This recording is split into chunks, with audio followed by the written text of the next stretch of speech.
Magandang araw mga ka-Dream House! As in, napakaganda tong araw na to dahil ito ang araw na pinakahihintay na isa sa mga clients ko dito sa Tamara Subdivision.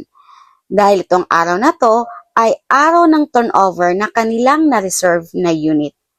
Akalain mo yun, parang kailan lang sila nag-inquire, nagpa-set ng schedule for tripping, then ni-reserve agad ang unit.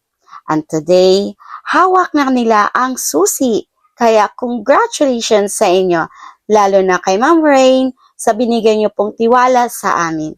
At lalong-lalo na kay God na sa paggabay lagi sa akin na sana marami pa akong matulungan na clients na matupad pangarap nila, magkaroon ng sariling bahay at lupa. Ang sarap kaya sa pakiramdam yung tinitirahan mo ay magiging sayo. Kaysa mangupahan ka lang, kailanman hindi magiging sayo ang titulo. Again, congratulations sa bagong homeowner dito sa Tamara Subdivision. Have a nice day guys! God bless!